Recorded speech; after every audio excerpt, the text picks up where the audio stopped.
Welcome to మన TV. ముందుగా headlines చూద్దాం. తాడేపల్లిలోని పార్టీ కేంద్ర కార్యాలయంలో మేనిఫెస్టోను విడుదల చేసిన జగన్. వైసీపీ మేనిఫెస్టోలోని 9 ప్రధాన హామీల విషయంలో చంద్రబాబుతో పోటీ పడలేకపోయామని వెల్లడి.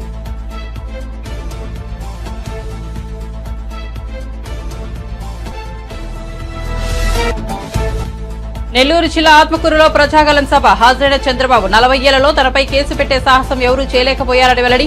అడ్డం వస్తున్నారని భావిస్తే అడ్డంగా నరికేసే పరిస్థితి రాష్ట్రంలో ఉందని వ్యాఖ్యలు.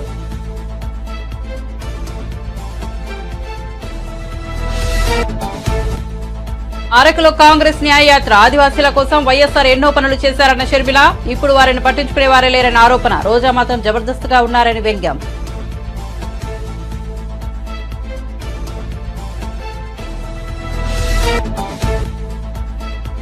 400 స్థానాల్లో గెలిస్తే రిజర్వేషన్లు రద్దు చేయొచ్చు అనేది బీజేపీ కుట్ర అన్న రేవంత్ రెడ్డి. కాంగ్రెస్ అధికారంలోకి వస్తే బీసీ జనాభాను లెక్కించి రిజర్వేషన్లు కల్పిస్తామని హామీ. దేశాన్ని రిజర్వేషన్ రహిత హిందూ దేశంగా మార్చాలన్నది బీజేపీ కుట్ర అన్న రేవంత్ రెడ్డి. ఇక వార్త వివరాల్లోకి వెళ్తే ఎన్నికల్లో లబ్ధి పొందేందుకు ఓట్ల కోసం అసాధ్యమైన హామీలను ఇవ్వడం తనకు చేత కాదని, ఈ విషయంలో చంద్రబాబుతో పోటీ పడలేనని ఏపీ ముఖ్యమంత్రి జగన్ పేర్కొన్నారు. సాధ్యమయ్యే చేయగలిగే హామీలను ఇచ్చారని వివరించారు. ఈ మేరకు శనివారం వైసీపీ మేనిఫెస్టో విడుదల చేస్తూ జగన్ మాట్లాడారు. మేనిఫెస్టో అంటే ఓ పవిత్ర గ్రంథం, ఓ బైబిల్, ఓ ఖురాన్, ఓ భగవద్గీత అని సీఎం చెప్పారు. ఎన్నికల సందర్భంగా పార్టీలు ప్రకటించే మేనిఫెస్టోలకు నిజమైన విలువ, గౌరవం కేవలం తన హయాంలో మాత్రమే దక్కాయని జగన్ వివరించారు. 2014లో వైసీపీ అధికారంలోకి రాకపోవడానికి పార్టీ మేనిఫెస్టో కూడా ఓ కారణమని చెప్పారు. చంద్రబాబులా తాను అసాధ్యమైన హామీలను ఇవ్వలేకపోయారని, అదే తన ఓటమికి కారణమైందని వివరించారు. అయితే అందుకు తాను బాధపడలేదని చెప్పారు. చరిత్రలో చరిత్రహీనుడిగా మిగిలిపోకూడదనే ఉద్దేశంతో తన మిత్రులు, శ్రేయభిలాషుల సూచనలను పెడచెవిన పెట్టారని, అసాధ్యమైన హామీలను ఇవ్వలేదని జగన్ తెలిపారు.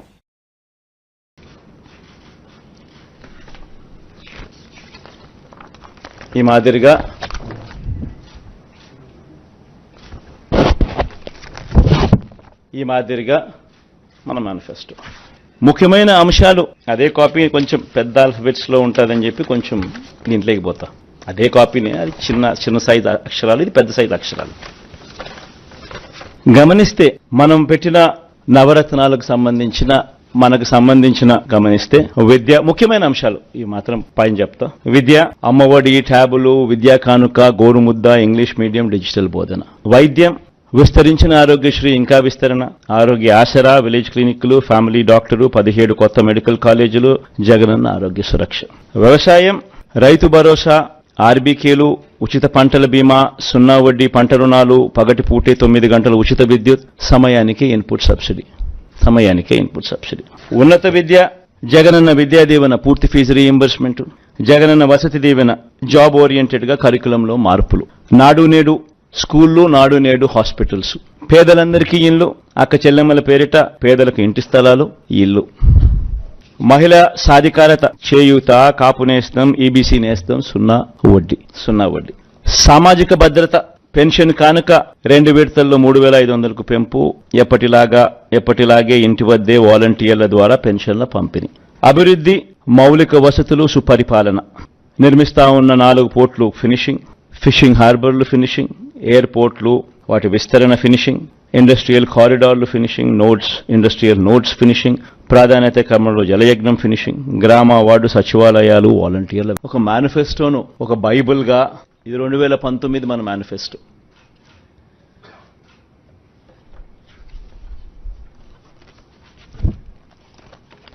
ఈ మాదిరిగా ఇచ్చిన ఈ మేనిఫెస్టోను ఒక బైబిల్గా, ఒక ఖురాన్గా, ఒక భగవద్గీతగా దీన్ని భావిస్తూ దీన్ని ఇంప్లిమెంట్ చేసిన పరిస్థితులు, దీన్ని ఇంప్లిమెంట్ చేసిన విధానం బహుశా దేశ చరిత్రలోనే ఈ 58 నెలలు అన్నది చిరస్థాయిగా చరిత్రలో ఎప్పటికీ కూడా నిలిచిపోతాయి. 2019లో ఇచ్చిన ఈ వాగ్దానాలన్నీ కూడా ఎంతో నిష్ఠగా మనం అమలు చేశాం. ఏ స్థాయిలో ఇది అమలు చేశాము అనంటే, ఈ మేనిఫెస్టో అన్నది ప్రతి ప్రభుత్వ కార్యాలయంలో ఉన్న ప్రతి ఇంపార్టెంట్ అధికారి దగ్గర ఈ మేనిఫెస్టో ఉంది. ఏ స్థాయిలో ఇది అమలు చేశాము అనంటే, ఈ మేనిఫెస్టో అన్నది రాష్ట్రంలో ఉన్న ప్రతి ఇంట్లో కూడా ఉంది. అంటే అన్నిసార్లు ఈ మేనిఫెస్టో వాళ్ళ ఇళ్లకు పంపించాం. ప్రతి సంవత్సరం తర్వాత ఇదిగో ప్రోగ్రెస్ రిపోర్ట్, ఇదిగో అక్క, ఇదిగో చెల్లెమ్మ, ఇదిగో ప్రోగ్రెస్ రిపోర్ట్, ఇదిగో మా మేనిఫెస్టో, చెప్పినటువన్నీ మీరే టిక్ చేయండి అని మొట్టమొదటి సంవత్సరంలో 88%, 85%, 86% మొట్టమొదటి సంవత్సరంలో టిక్కు పెడితే చివరికి వచ్చేసరికి 99% పైచిలకు మేనిఫెస్టోను మనం ఇంప్లిమెంట్ చేసి ప్రజల చేతుల్లో ఇచ్చిన పరిస్థితి. ఇలా ఈ మేనిఫెస్టోను ప్రతి ఇంట్లో కూడా చేర్చిన పరిస్థితులు ఎప్పుడైనా ఉన్నాయా, ఏదైనా ప్రభుత్వం చేసింది అని అంటే అది కూడా ఈ 58 నెలల కాలంలోనే జరిగిందని కూడా చెప్పడానికి గర్వపడతా ఉన్నా. టీడీపీ అధినేత చంద్రబాబు నెల్లూరు జిల్లా ఆత్మకూరులో నిర్వహించిన ప్రజాగలం సభలో సీఎం జగన్పై ధ్వజమెత్తారు. 40 ఏళ్లలో తనపై కేసు పెట్టే సాహసం ఎవరూ చేయలేకపోయారని పేర్కొన్నారు. ఎవరైనా తమకు అడ్డం వస్తున్నారని భావిస్తే వారిని అడ్డంగా నరికేసే పరిస్థితి రాష్ట్రంలో కనిపిస్తోంది. ఇదేం రాజకీయమో తనకు అర్థం కావడం లేదని పేర్కొన్నారు. జరిగితే ప్రతి ఎకరాకు నీళ్లు వస్తాయి. ఇంకో పక్క నేను ముందే చెప్పా, ఇక్కడుండే వ్యక్తులు మీరు చూశారు, ఏ వ్యక్తికి ఓటేస్తే న్యాయం జరుగుతుందో మిమ్మల్ని ఆలోచించమని చెప్పాను. తమ్ముళ్ళో నేను ఒక మాట చెప్తున్నాను, జగన్మోహన్ రెడ్డి చెప్తున్నాడు, మాట తప్పాడా లేదా అని మిమ్మల్ని అడుగుతున్నా, మడమ తిప్పాడా లేదా అని మిమ్మల్ని అడుగుతున్నా. ఏదైతే ఈరోజు ఆయన చెప్పేది మేనిఫెస్టో, భగవద్గీత అన్నాడు, ఖురాన్ అన్నాడు, బైబిల్ అన్నాడు, అన్నాడా లేదా? 99.5% చేసేశానని చెప్పాడు. చెప్పాడా లేదా? చేస్తే మీ జీవితాలు బాగుపడాలి కదా. పెరిగిందా మీ ఆదాయం? పెరిగిందా తమ్ముళ్ళు మీ ఆదాయం? ఖర్చులు పెరిగాయా లేదా? ఖర్చులు పెరిగాయి, ఆదాయం తగ్గిపోయింది. మీరందరూ కూడా ఇబ్బందుల్లో పడిపోయే పరిస్థితికి వచ్చారు. నేను అడుగుతున్నా, మద్యపాన నిషేధం అని చెప్పాడా లేదా తమ్ముళ్ళు? ఇక్కడ కూడా మద్యం తాగే మద్యం బాబులు ఉంటారు. ఏం తమ్ముళ్ళు, ఆ రోజు క్వార్టర్ బాటిల్ ఎంత? 60 రూపాయలు. ఇప్పుడెంత క్వార్టర్ బాటిల్? 200 రూపాయలు. అవునా కాదా? 140 రూపాయలు ఎవరి జోబులే పోతున్నాయి? ఎవరి జోబులే పోతున్నాయి? ఎవరి ప్యాలెస్ పోతున్నాయి? అర్థమైందా? అంటే ఏం చెప్పావు నువ్వు? మద్యపాన నిషేధం చేసిన తర్వాత ఓటు అడుగుతానన్నావు. చేస్తావా లేదా అని అడుగుతున్నా. చేసి ఓటు అడుగుతానన్నావు. సిగ్గు లేకుండా ఓటు అడిగాడు. మనకు సిగ్గుంది కదా తమ్ముళ్ళు, ఓటేస్తావా అని అడుగుతున్నా. ఏం తమ్ముళ్ళు ఓటేస్తారా అని అడుగుతున్నా. ఏమమ్మా మీరు? మీ మంగళ సూత్రాలు తెంచేసిన దుర్మార్గుడు ఈ జగన్మోహన్ రెడ్డి. ఈ మగవాళ్ళ ఆరోగ్యాన్ని నాశనం చేసిన వ్యక్తి. స్వార్థం కోసం ఈ జగన్మోహన్ రెడ్డి. ఇలాంటి అతనికి ఓటేస్తారా అని మిమ్మల్ని అడుగుతున్నా. ఓటేయమని మీరు నిర్ణయించుకున్నారు. నేను ఇప్పటికే చూశాను, అతనికి కూడా నిద్ర రావడం లేదు. ఈరోజు మీటింగ్లో కూడా చూసుంటారు. మనిషిలో ముందు అనుకున్నాడు, గులకరాయి పెట్టి డ్రామా ఆడి ఎన్నికలయ్యే వరకు బ్యాండేజ్ తిరగదాం అనుకున్నాడు. ఇప్పుడు అందరూ బ్యాండేజ్ పెట్టుకునే పరిస్థితికి వచ్చారు. ఆ దెబ్బతో బ్యాండేజ్ తీసేశాడు. డ్రామా బయటపడిపోయింది. గాయం కనపడిందా తమ్ముళ్ళో? మీకు కనపడిందా? నేనే కదా హత్యా ప్రయత్నం చేశాను గులకరాయితో. అవునా కాదా? బాబాయిని గొడ్డలతో లేపేస్తారు. నారాసుర రక్త చరిత్ర అంటారు. గులకరాయి డ్రామా ఆడతారు. నేనే గులకరాయితో, కనపడిని గులకరాయితో హత్యా ప్రయత్నం చేశాను. 400 లోక్సభ స్థానాల్లో గెలిస్తే ఎవరి అవసరం లేకుండా రిజర్వేషన్లను రద్దు చేయొచ్చనేది బీజేపీ కుట్ర అని తెలంగాణ ముఖ్యమంత్రి రేవంత్ రెడ్డి ఆరోపించారు. శనివారం సాయంత్రం ఆయన మీడియాతో మాట్లాడుతూ తాము కేంద్రంలో అధికారంలోకి వస్తే బీసీ జనాభాను లెక్కించి రిజర్వేషన్లు కల్పిస్తామని హామీ ఇచ్చారు. ఎస్సీ ఎస్టీలకు సరైన జనాభా ప్రాతిపదికన రిజర్వేషన్లు కల్పిస్తామన్నారు. 2025తో ఆర్ఎస్ఎస్ ను స్థాపించి 100 ఏళ్లు పూర్తవుతుందన్నారు. ఈలోగా భారత్ కు రిజర్వేషన్ రహిత హిందూ దేశంగా మార్చాలని ఆర్ఎస్ఎస్ ఎప్పుడో చెప్పిందన్నారు. ఇందుకోసమే బీజేపీ ప్రయత్నాలు చేస్తోందన్నారు. బలహీన వర్గాలపై మోదీ, అమిత్ షా సర్జికల్ స్ట్రైక్ చేస్తున్నారని మండిపడ్డారు. మించకూడదు అనే నిబంధన పెడుతూ ఆ విధంగా కాంగ్రెస్ పార్టీ తీసుకున్న బీసీ ఓబీసీ రిజర్వేషన్లు కూడా సంపూర్ణంగా సుప్రీంకోర్టు ఆమోదంతో ఆ రిజర్వేషన్లు అమలుకు వచ్చినాయి. బీసీ ఓబీసీలకు చట్టసభలల్లో రాజకీయపరమైన రిజర్వేషన్లు లేవు, కానీ ఎస్సీ ఎస్టీలకు ఏ రకంగా అయితే విద్యా ఉద్యోగాలలో రిజర్వేషన్లు ఉన్నాయో బీసీ ఓబీసీలకు కూడా ఆ రిజర్వేషన్లు అమలు జరిగినాయి. ఆనాటి నుంచి ఈనాటి వరకు బీసీ ఓబీసీలు చట్టసభలలో కూడా మాకు రిజర్వేషన్లు ఉండాలి, మా కోటా కేటాయించమని వివిధ సందర్భాలలో వాళ్ళ డిమాండ్ను వినిపిస్తూనే ఉన్నారు. దాని పట్ల కూడా రాజకీయ పార్టీలు వివిధ రకాలలో వివిధ సందర్భాలలో స్పందించడం జరిగింది. ఇప్పుడు ఎందుకు ఈ అన్ని అంశాలను కాంగ్రెస్ పార్టీ ప్రస్తావిస్తుంది అని అంటే, రాహుల్ గాంధీ గారు భారత్ జోడో యాత్ర సందర్భంగా ఈ దేశంలో 50% పైగా ఉన్న బీసీసీ ఓబీసీకి సంబంధించిన ప్రతినిధులు ప్రజలు రాహుల్ గాంధీ గారికి విజ్ఞప్తి చేసింది.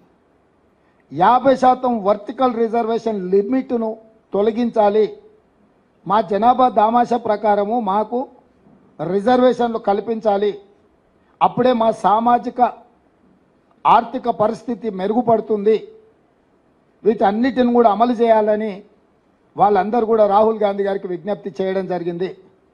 ప్రజలలో తిరిగి కన్యాకుమారి నుంచి కశ్మీర్ వరకు పాదయాత్ర చేసి 150 రోజులు 4000 కిలోమీటర్ల పాదయాత్రలో రాహుల్ గాంధీ గారు ప్రజల నుంచి వచ్చిన డిమాండును సూచనను దృష్టిలో పెట్టుకొని స్పష్టంగా ఏ రాష్ట్రంలో మా ప్రభుత్వం ఉంటే ఆ రాష్ట్రంలో తప్పకుండా మేము బీసీ జనాభాలను లెక్కించి నిధుల కేటాయింపుల్లో రిజర్వేషన్ల విషయంలో చట్టం చేస్తామని చెప్పిండు. కేంద్రంలో అధికారం వచ్చిన ఎంబడే బీసీ జనాభాను లెక్కించి ఓబీసీ జనాభాను లెక్కించి 50% పరిమితానికి లోబడిన రిజర్వేషన్లను కూడా తొలగించి 50% పైబడి కూడా బీసీ ఓబీసీలకు కూడా రిజర్వేషన్లు కల్పించడమే కాకుండా ఎస్సీ ఎస్టీలు ఎంత జనాభా ఉన్నారో అంత జనాభా ప్రాతిపదికన వాళ్ళకు కూడా రిజర్వేషన్లు ఇస్తాము అని చెప్పి రాహుల్ గాంధీ గారు చెప్పారు.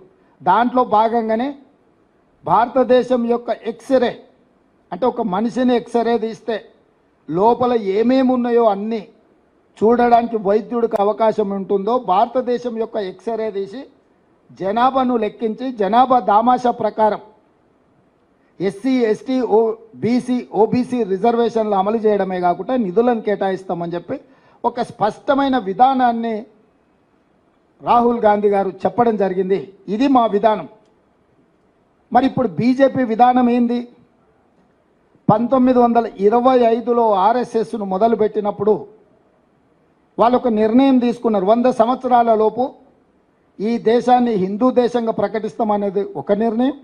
స్వతంత్రం వచ్చిన తర్వాత కాంగ్రెస్ పార్టీ అమలు చేస్తున్న రిజర్వేషన్లను రద్దు చేసి ఏపీ న్యాయయాత్రలో భాగంగా రాష్ట్ర కాంగ్రెస్ అధ్యక్షులు వైఎస్ షర్మిల 19వ రోజు ఎన్నికల ప్రచారం కొనసాగించారు. అలకులో కాంగ్రెస్ పార్టీ నిర్వహించిన సభలో పాల్గొన్నారు. ఈ సందర్భంగా షర్మిల ప్రసంగిస్తూ నాడు వైఎస్ఆర్ ముఖ్యమంత్రిగా ఉన్నప్పుడు ఆదివాసీల అభివృద్ధి ఎంతో పనులు చేపట్టారని, కార్పొరేషన్ లోన్లు ఇచ్చారని, స్వయం ఉపాధి కల్పించారని, స్వయం ఉపాధి శిక్షణ కేంద్రాలు ఉండేవని వివరించారు. కానీ ఇప్పుడు ఆదివాసీల గురించి పట్టించుకునే నాయకులు లేరని అన్నారు. రాష్ట్ర విభజన తర్వాత చంద్రబాబు 5 ఏళ్లు ముఖ్యమంత్రిగా ఉన్నారని, ఇప్పుడు జగన్ 5 ఏళ్లుగా ముఖ్యమంత్రిగా ఉన్నారు. వీరిద్దరి పాలనలో అరకులో ఏం కొంచెమైనా అభివృద్ధి జరిగిందా అని షర్మిల ప్రశ్నించారు. పోని మీ ఎమ్మెల్యే అంతా దోపిడీ ఆట కదా, మీకేమైనా పనికొచ్చారా? పిలిస్తే పలికాడా? అవసరానికి వచ్చాడా? మరి ఎందుకన్నా వీళ్ళ కోట్లేయాలి? ఒకసారి ఆలోచన చేయండి. వేయకూడదు, నిజంగానే వేయకూడదు.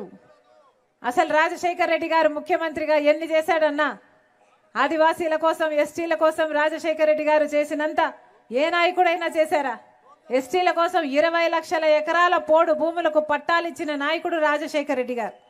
అలాగే 3000 కోట్ల రూపాయలు ఎస్టీల కోసం, వాళ్ళ నిధి, వాళ్ళ రోడ్ల కోసం, వాళ్ళ స్కూళ్ళ కోసం, వాళ్ళ ఆసుపత్రి కోసం నిధి తీసుకొచ్చిన నాయకుడు రాజశేఖర్ రెడ్డి గారు. ఐటీడీఏ అయినా, ఏ నిధి అయినా, ఎస్సీ సప్లాన్లైనా, కార్పొరేషన్లైనా ఎంతైతే కేటాయించారో ఎస్టీలకు మొత్తం ఎస్టీలకే ఖర్చు పెట్టే నాయకుడు రాజశేఖర్ రెడ్డి గారు. ఆ రోజు రాజశేఖర్ రెడ్డి గారు కట్టిన ఇల్లులే ఈ రోజు వరకు ఉన్నాయి. మళ్ళీ ఏ నాయకుడు కట్టాడు? ఆ రోజు రాజశేఖర రెడ్డి గారు వేసిన రోడ్లే మళ్ళీ ఈ రోజు ఏ రోజులు వేస్తున్నారు? ఎన్ని గూడాలకి ఇంతవరకు కూడా రోడ్లు లేవు అని ఇంతమంది అడుగుతున్నా కూడా ఇప్పుడున్న ప్రభుత్వాలు ఎవరినైనా పట్టించుకుంటున్నాయా? బిడ్డలకు ఉద్యోగాలు లేవు అని ఎంతగా అడుగుతున్నా ఒక్క ప్రభుత్వమైనా ముందుకొచ్చి మేమున్నాము మేము చేస్తాము అన్నట్లుగా ఒక్కరన్నా వ్యవహరిస్తున్నారా? అదే రాజశేఖర రెడ్డి గారు ఉన్నప్పుడు లోన్లు ఇచ్చారు, కార్పొరేషన్ల లోన్లు ఇచ్చారు, స్వయం ఉపాధి కల్పించారు, సెల్ఫ్ ట్రైనింగ్ ఇన్స్టిట్యూట్లు ఉండే, ఎన్ని చేశారు రాజశేఖర రెడ్డి గారు. అలాంటిది ఇప్పుడు ఆదివాసీల గురించి ఎవరైనా పట్టించుకునే నాయకుడు ఉన్నారా? 5 సంవత్సరాలు చంద్రబాబు గారు ముందు ముఖ్యమంత్రిగా ఉన్నారు, ఇప్పుడు 5 సంవత్సరాలు జగన్మోహన్ రెడ్డి గారు ముఖ్యమంత్రిగా ఉన్నారు. మరి వీళ్ళిద్దరిలో అరకు ఎప్పుడైనా ఏ కొంచెమైనా ఏ కోసానైనా ఈ 10 సంవత్సరాల్లో డెవలప్ అయ్యిందో లేదో మీరు ఆలోచన చేయండి. జగన్మోహన్ రెడ్డి గారు అయితే 600 కోట్లు ఇస్తానన్నారట కదా, టూరిజం డెవలప్మెంట్ చేస్తానన్నారట కదా, ఇచ్చారా అన్నా? వచ్చిందా? 600 కోట్లంట, 1 కోటైనా వచ్చిందా? టూరిజం డెవలప్మెంట్ మినిస్టర్ ఎవరు? రోజా అట కదా, జబర్దస్త్ రోజా. ఆమెమో జబర్దస్త్గా ఉండాలి, అరకు ఏమైపోయినా పర్వాలేదు, ఒక్కసారి కూడా రాలేదట కదా, 1 రూపాయి ఇచ్చింది లేదట. మరి ఎందుకైనా వీళ్ళకి ఓట్లు వేయాలి? ఆలోచన చేయండి. ఎవరు ఆలోచించారు? మీ ప్రజల గురించి, మీ అవసరాల గురించి. ఇక్కడ టూరిజం డెవలప్ అయ్యి ఉంటే ఎంత అభివృద్ధి జరిగి ఉండేది, ఎన్ని ఉద్యోగాలు వచ్చిండేవి బిడ్డలకు. 600 కోట్లు ఇస్తామని చెప్పిన వాళ్ళు కనీసం 60 కోట్లు కాదు, 6 కోట్లు కాదు, 1 కోటి కూడా ఇవ్వకపోతే మరి మీ పట్ల వాళ్ళకి చిత్తశుద్ధి ఉన్నట్టా లేదా? మీరు ఒక్కసారి ఆలోచన చేయండి. ఏం చెప్పింది బీజేపీ పార్టీ? అయితే ట్రైబల్ యూనివర్సిటీ ఇస్తామన్నారు, వచ్చిందా? ఇక్కడ మెడికల్ కాలేజ్ రావాల్సి వచ్చింది, వచ్చిందా? ఇంజనీరింగ్ కాలేజ్ అన్నారు, అదైనా వచ్చిందా? ఏ ఒక్కటి రాలేదు. అటు టూరిజం లేదు, అటు డెవలప్మెంట్ లేదు. మరి ప్రజలు ఎట్లా బతకాలి? యథేచ్ఛగా మైను మాత్రం దోపిడీ చేసుకుంటున్నారు, యథేచ్ఛగా. వైసీపీ ఎన్నికల మేనిఫెస్టోను ఆ పార్టీ అధినేత సీఎం జగన్ విడుదల చేసిన సంగతి తెలిసిందే. నేపథ్యంలో పార్టీ ప్రధాన కార్యాలయంలో వైసీపీ ఎమ్మెల్యే మాజీ మంత్రి పేర్ని మాట్లాడుతూ 2014లో మేనిఫెస్టో పేరుతో టీడీపీ అధినేత చంద్రబాబు ప్రజలను మోసం చేశారని విమర్శించారు. 2019లో అధికారంలోకి వచ్చిన జగన్ మేనిఫెస్టోలో చెప్పిన హామీలన్నింటినీ అమలు చేసి చూపించారని అన్నారు. కరోనా సంక్షోభ సమయంలో కూడా హామీల అమలును కొనసాగించారని కొనియాడారు.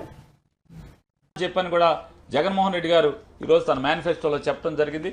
ఇది ఆకర్షణీయంగా దొంగ మాటలు లేనటువంటి నిజాయితీతో కూడినటువంటి ఒక నమ్మకాన్ని నిలబెట్టుకున్నటువంటి జగన్మోహన్ రెడ్డి గారు చెప్పినటువంటి ఈ మేనిఫెస్టో ఖచ్చితంగా ప్రజలు అత్యంత విశ్వసనీయతని మారుపేరైనటువంటి జగన్మోహన్ రెడ్డి గారు చెప్పిన ప్రతి మాటని జనం నమ్ముతారు. నమ్మకానికి మారుపేరైనటువంటి జగన్మోహన్ రెడ్డి గారు ఇచ్చినటువంటి ఈ మాటని ప్రతి వైఎస్ఆర్ కాంగ్రెస్ పార్టీ, ప్రతి గృహసారథి, ప్రతి కార్యకర్త దీన్ని ప్రజల్లోకి చేరవేయండి, ప్రజలకు చేరవేయండి. ఆల్రెడీ ఇప్పటికే మాట చెప్తే నిలబడతాడు. మా నమ్మకం జగన్, చెప్పాడంటే చేస్తాడంటే అనేటువంటి మాటలు మనం జగన్ గురించి మారుపేరుగా మాట్లాడుకుంటున్నాం. కాబట్టి ఖచ్చితంగా 2024 జూన్ మాసంలో జగన్మోహన్ రెడ్డి గారు ప్రమాణ స్వీకారం చేసి మళ్ళీ ఈ మేనిఫెస్టోని అమలు చేసి తీరుతాడని చెప్పని కూడా మీ అందరికీ విజ్ఞప్తి చేస్తూ సెలవు. సార్, కొత్తవి చెప్పి మోసం చేసే కంటే కొత్త హామీలని చెప్పి మోసం చేయడానికి జగన్ నిజాయితీ చూడండి. మీకు ఇదే మనం జగన్మోహన్ రెడ్డి గారిలో చూడాల్సింది. ఎన్నికలకు వెళ్తూ కూడా నేను మోసం చేయను, నేను ఏదైతే అమలు చేయగలనో అదే. రేపొద్దున చంద్రబాబు లాగా అవసరం తీరిన తర్వాత మోసం చేసేయచ్చు, అధికారం వచ్చిన తర్వాత ఎవడు ఎదురు చెప్పలేడు, 5 ఏళ్ళు అధికారాన్ని అనుభవించేయచ్చు, మళ్ళీ బాగా సంపాదించుకోవచ్చు అనేటువంటి తప్పుడు ఆలోచన లేనటువంటి 5 పదుల కుర్రాడు జగన్మోహన్ రెడ్డి. నమ్మకం కోసం బతుకుతున్నాడు, నిజాయితీగా బతుకుతున్నాడు. ఈ రాష్ట్ర ప్రజలకి నయా పైసా లంచం లేకుండా, రికమెండేషన్ లేకుండా అర్హత ఆధారంగా పెన్షన్ పథకాలు పంచిపెట్టేటువంటి కార్యక్రమాన్ని నాయకత్వం వహిస్తున్నాడు. మరి దమ్ముగా చెప్తున్నాడు. ఎంత ఆత్మవిశ్వాసం కావాలి ఈ రకమైనటువంటి ఎన్నికల ముందు, నేను ఇది మాత్రమే అమలు చేయగలను, ఇంతకు మించి చేయటం ఎవడి వల్ల కాదు, ఎవడన్నా చెప్తే ఆడు మోసగాడే అనేది ఇంత దమ్ముగా చెప్పగలిగేటువంటి రాజకీయ నాయకుడు ఎవడున్నాడు? ఈ రకంగా నిజాయితీగా, నికాల్సుగా, ధైర్యంగా, ఆత్మస్థైర్యంతో, గుండెల నిండా నిజాయితీ అనేటువంటి గాలి నింపుకుని ఇవాళ మాట్లాడుతున్నాడు ఆయన. కాబట్టి ఇందులో ప్రజలకి జగన్ మీద నమ్మకం ఉంది, జగన్కి జనం మీద నమ్మకం ఉంది. ఖచ్చితంగా నిజాయితీతో కూడినటువంటి ఈ మేనిఫెస్టో ప్రజలు విశ్వసిస్తారు. ఖచ్చితంగా జగన్కి మళ్ళీ అండగా ఉంటారు.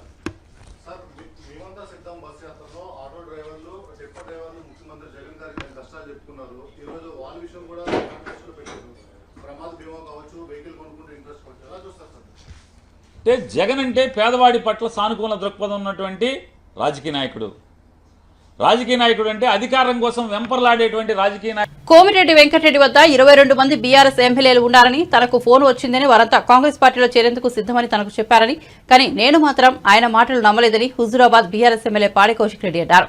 తాము కేసీఆర్ సైనికులుగా పనిచేస్తామన్నారు. కోమిరెడ్డిని మెంటల్ ఆసుపత్రిలో చేర్పించాలని దేవచేశారు.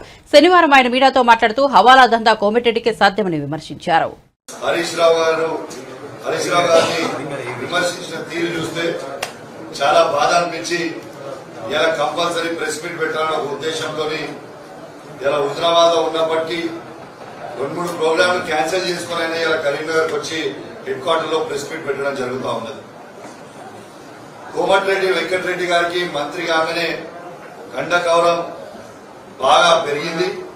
ఆయన మంత్రిలాగా మాట్లాడతలేడు, ఒక మూర్ఖుల్లాగా మాట్లాడుతూ ఉన్నాడు. నిన్న హరీష్ రావు గారిని విమర్శించిన తీరు చూస్తుంటే ఆయన మానసిక పరిస్థితి బాగలేదనిపిస్తా ఉంది.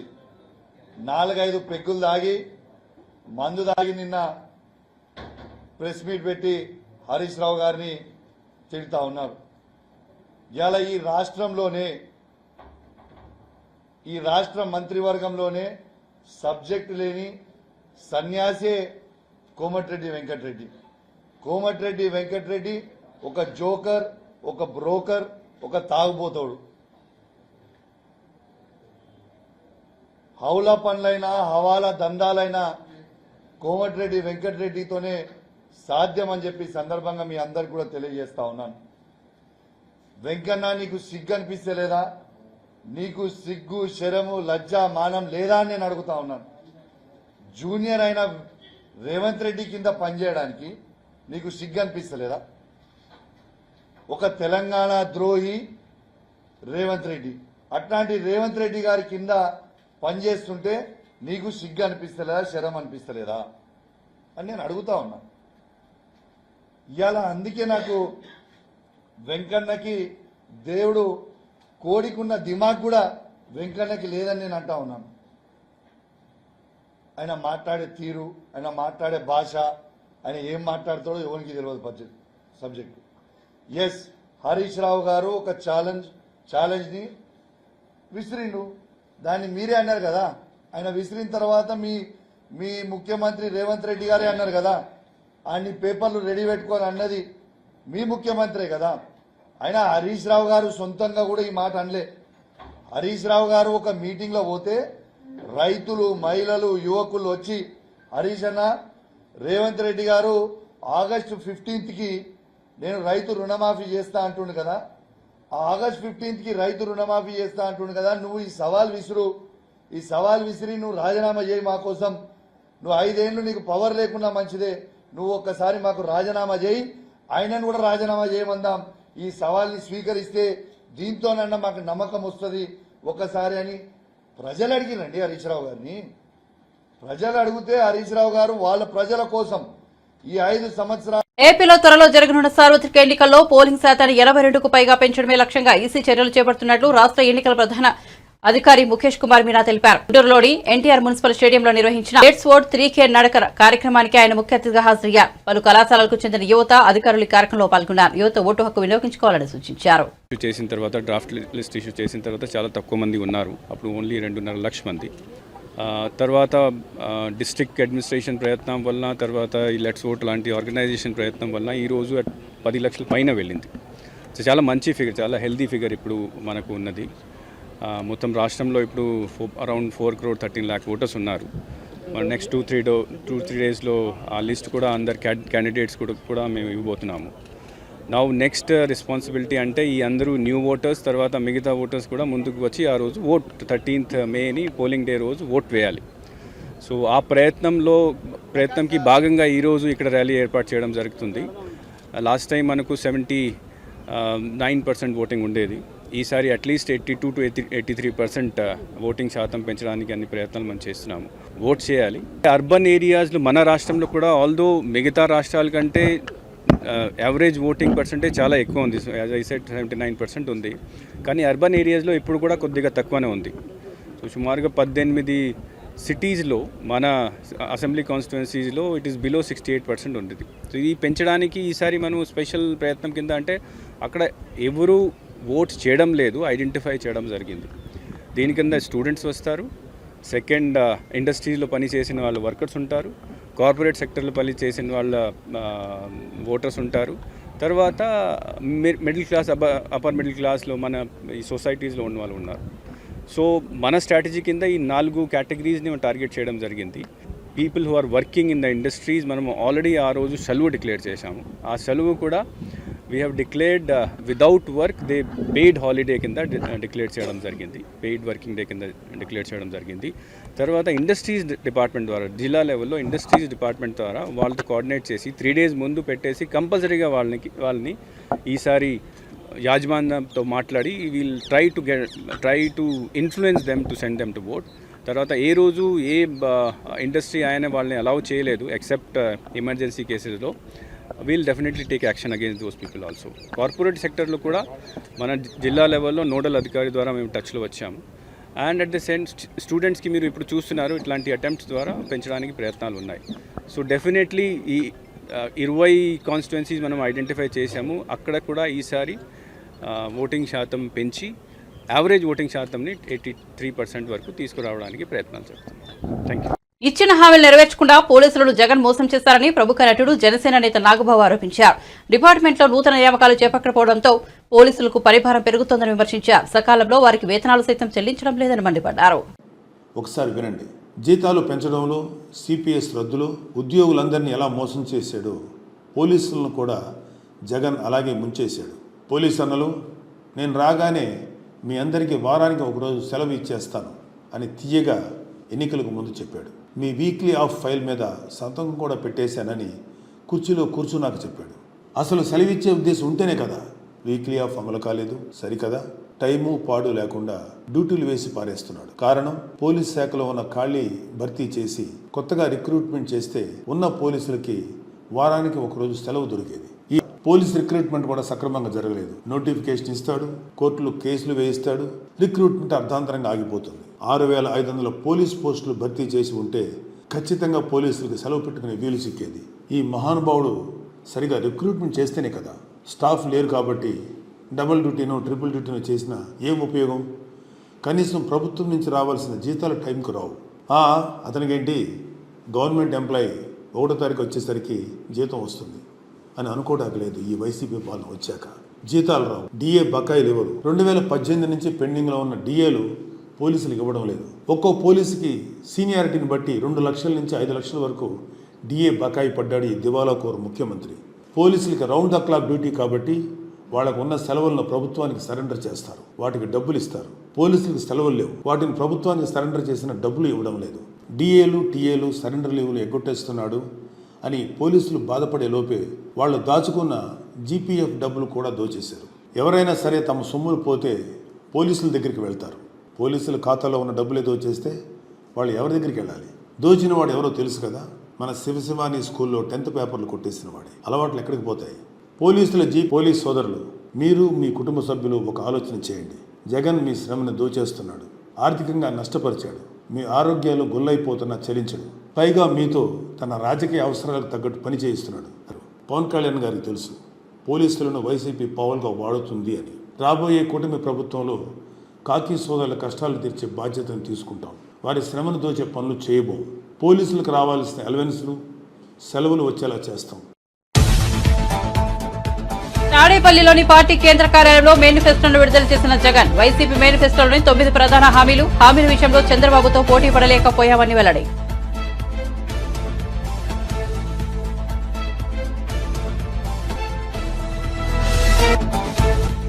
నెల్లూరు జిల్లా ఆత్మకూరులో ప్రజాగలం సభ హాజరైన చంద్రబాబు 40 ఏళ్లలో తనపై కేసు పెట్టే సాహసం ఎవరూ చేయలేకపోయారని వెల్లడి.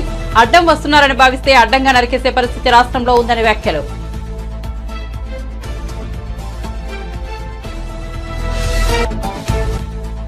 అరకులో కాంగ్రెస్ న్యాయయాత్ర ఆదివాసీల కోసం వైఎస్ఆర్ ఎన్నో పనులు చేశారన్న షర్మిల. ఇప్పుడు వారిని పట్టించుకునే వారే లేరని ఆరోపణ. రోజా మాత్రం జబర్దస్త్గా ఉన్నారని వ్యంగ్యం.